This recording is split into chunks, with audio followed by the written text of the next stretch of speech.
टोंक सवाई माधोपुर लोकसभा से मोदी की guarantee fail, अब सचिन पायलट की गारंटी। भाजपा की झूठी गारंटी से दूर रहना होगा। 26 अप्रैल को कांग्रेस को वोट करना होगा और पायलट की गारंटी खरी गारंटी साबित होगी। पवनपुरिया 10 साल से कितने विकास पुरुष बने, ये भी चर्चा का विषय है।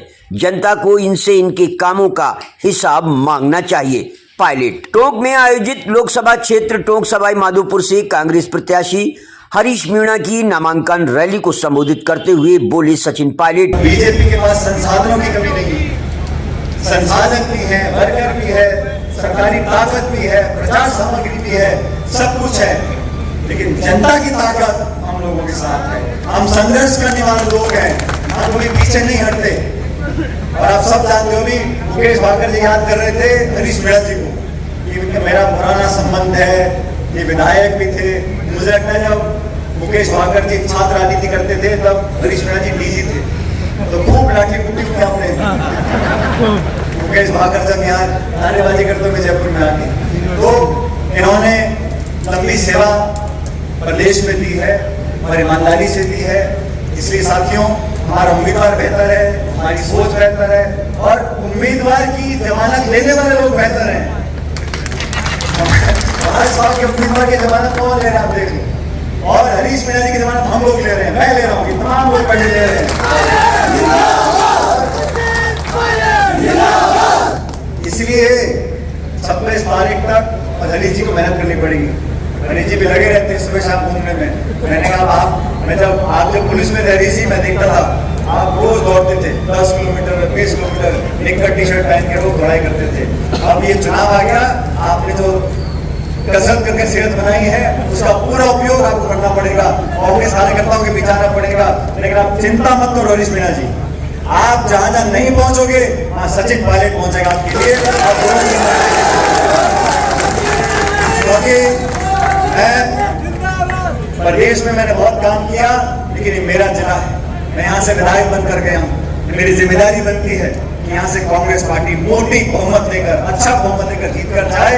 क्योंकि जब कुछ काम शुरू करते हैं तो उसको खत्म कर चैन लेते हैं। आप लोग बहुत घंटों से यहाँ बैठे हो, मैं 36 कौम के लोगों से बोलना चाहता हूँ, कृपया करके भारतीय जनता पार्टी की साजिश में नहीं फंसना।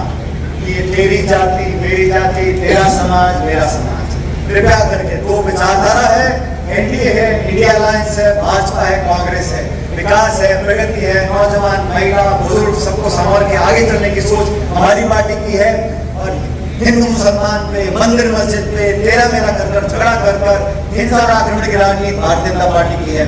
इसलिए आप लोगों से मेरा करबद्ध पुनः निवेदन है कि 26 तारीख को ऐसा परिणाम आए कि मुझे खुशी हो कि मैंने आपसे आज के दिन आपसे वोट मांगा, समर्थन मांगा और आप लोगों ने दोनों हाथों से भारी बहुमत से हरीश मीणा जी को दिल्ली संसद में भेजा है। और मैं अभी गांधी जी बोल रहे थे कि ये 6 तारीख को डिस्पैच हो जाएंगे, ये कहीं जाने वाले नहीं है। ये सांसद बनने के बाद भी दुगनी ताकत से टोंक और माधोपुर की सेवा करेंगे, मैं जानता हूँ, मेरा पूरा विश्वास है। इसलिए आप लोगों को पुनः धन्यवाद करता हूँ। हरीश जी और टाइट करना है, ठीक है नहीं? हरीश जी को जिताना है और कांग्रेस का परचम फहराना है। कांग्रेस पार्टी, कांग्रेस पार्टी जिंदाबाद। बेटे के पापा जोर से बोलो, कांग्रेस पार्टी जिंदाबाद। डीजीपी इस राजस्थान में पुलिस में डीजी है, उनके कार्यशैली हम सब लोगों ने देखी है। मैं आप सबको यह भरोसा दिलाना चाहता हूं कि हरीश मीणा जी वो व्यक्ति हैं जो 36 कौम को, सब धर्मों को साथ लेकर चल सकते हैं। कोई भी व्यक्ति उन पर किसी जाति का आरोप नहीं लगा सकता उनकी कार्यशैली की वजह से। तो मैं सभी लोगों से निवेदन करना चाहता हूं कि एक तरफ प्रत्याशी हरीश मीणा जी है, दूसरी तरफ भारतीय जनता पार्टी आपके सामने चुनाव लड़ रही है। मैं यहाँ पे सभी साथियों को ये बताना चाहूंगा कि वो भारतीय जनता पार्टी है जिसने सबसे पहले हिंदू को मुस्लिम से लड़ाया और उसके बाद 700 किसान जिन्होंने शहादत दे दी दिल्ली के बॉर्डर पर बैठकर, लेकिन भारतीय जनता पार्टी और नरेंद्र मोदी को कोई फर्क नहीं पड़ा। और तीसरा नंबर में आपको भरोसा दिलाना चाहता हूं आने वाला SC ST के उन साथियों का, क्योंकि आरक्षण पर इन लोगों की नजर है। पहले किसान, दलित, महिला और अब जो हमारे आरक्षण और संविधान को ये खतरे में डालना चाहते हैं। आप सबसे निवेदन करना चाहता हूँ और विशेषकर युवा साथियों से, क्योंकि चाहे विश्वविद्यालय का चुनाव रहा हो, एनएसआई का चुनाव रहा हो, यूथ कांग्रेस का चुनाव रहा हो, तो उनके युवा साथियों का हमेशा स्नेह मेरे ऊपर आप सबका रहा है। और ये चुनाव साथियों ये तय करेगा कि जो युवा साथी अपनी राजनीति में रहकर जन सेवा के माध्यम से आगे बढ़ना चाहते हैं, एक तरफ आदरणीय सचिन पायलट जी और कांग्रेस पार्टी है, जिन्होंने 30-30 साल की उम्र के कितने लोगों को मौका इस राजस्थान में दिया, और दूसरी तरफ भारतीय जनता पार्टी है, तो ये देखती है कि पैसा किसके पास है, धन बल किसके पास है। और किसी भी युवा को एक भी व्यक्ति आप लाकर मुझे दिखा दो।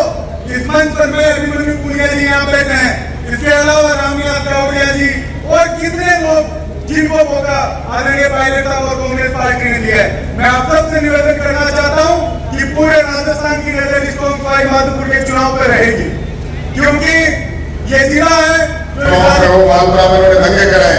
यूट्यूब पे देख लेना इनके भाषण, कहा इन्होंने शांति और भाईचारे की बात करी है। ये तो जल्दी आग में घी डालने का काम करते हैं और अब आपके पास भी आए शांति दूत बन के। सावधान रहना। वैसे आप लोग सब जान गए हो, अब तो जाने का उनका समय है ही। तो उनका जो विदाई समारोह है अच्छा करना, सुखद करना, वो जहां भी जाए आपको याद रखें, ऐसी मेरी कामना है। भाइयों, एक भी सवाल 10 साल में उन्होंने लोकसभा में यहाँ के लोकप्रिय माननीय सांसद महोदय ने इस क्षेत्र की सड़कों के बारे में उठाया। सबको सड़क चाहिए, गाँव को चाहिए। एक भी सवाल 1 मिनट के लिए 10 साल में बोला। कितने बेपरवाह है, कितने लापरवाह है आपके प्रति की आपकी सहानुभूति कुछ नहीं। उन्होंने कभी स्कूल के लिए, शिक्षा के लिए, स्वास्थ्य के लिए एक भी सवाल उठाया, एक भी मुझे बता देना। और जब आपके आएंगे आपके गांव में, शहर में, जहां भी आएंगे प्रचार के दौरान पूछना जरूर कि भाई साहब आपने 10 साल में कौन सा सवाल उठाया। ये पार्टियों का चुनाव नहीं है, ये जातियों का चुनाव नहीं है, धर्मों का चुनाव नहीं है। ये हमारे देश की व्यवस्था का, हमारे देश की व्यवस्था भविष्य का चुनाव है। तो मैं आपसे प्रार्थना करता हूँ कि आप सब वोट दें, भाईचारे से दें, एक होकर वोट दें, पर वोट उसको दें जो वोट का पात्र हो, वोट जो उसको दें जो वोट का हकदार हो, वोट उसको दें जो जनता का सम्मान करे, वोट उसका जो करे जो सब भाईचारे देश में भाईचारा बढ़ाए। हल्के शब्दों का प्रयोग मैंने सुना है, मुझे तो पता नहीं। वो कहते हैं कभी तो कुश्ती करेंगे, कभी कहते हैं कबड्डी खेलेंगे। भाई ये चुनाव है और जो आपको करना है कर लेना। 26 तारीख को फैसला हो जाएगा। मैं इसकी कामना करता हूँ। जय हिंद, जय भारत। 700 किसानों की हत्या करने के बाद क्या ये भारतीय जनता पार्टी अधिकार रखती है वोट भी मांगने का?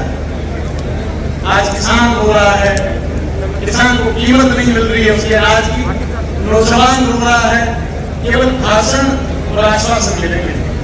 याद होगा आया था कि विदेशों का हम काला धन लाएंगे, हर एक के खाते में 15 लाख जमा होंगे।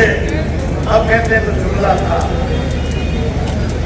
कहा 2 करोड़ लोगों को नौकरी देंगे नौजवान। इस सभा में एक भी नौजवान खड़ा होकर के कह दे कि गांव में एक भी नौजवान को नौकरी होनी चाहिए।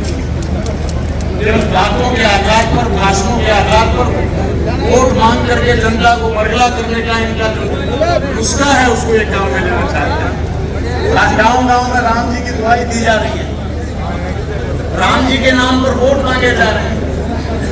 राम जी से इनका कोई लेना देना नहीं। राम जी का वंशज तो मैं हूँ, मैं कुछ का वंशज हूँ। राम जी की मूर्ति इन्होंने लगाई, अजय साहब इन्होंने राम जी की मूर्ति लगाई। राम जी का मीणा जी के संसद तक पहुंचने का चुनाव नहीं, ये चुनाव इस देश में गहरी जड़ों वाला जो लोकतंत्र है उसको सुरक्षित करने का चुनाव है। ये चुनाव किसी को प्रधानमंत्री बनाने या न बनाने का चुनाव नहीं। ये चुनाव इंडिया अलायंस और एनडीए का नहीं। ये चुनाव देश में जो जमहूरियत है, इस देश में बोलने की, कहने की जो आजादी है, संविधान हम सबको आजादी देता है। 140 प्रदेश में मुल्क में लोग रहते हैं, सब बराबर के इंसान हैं। राम राम साहब।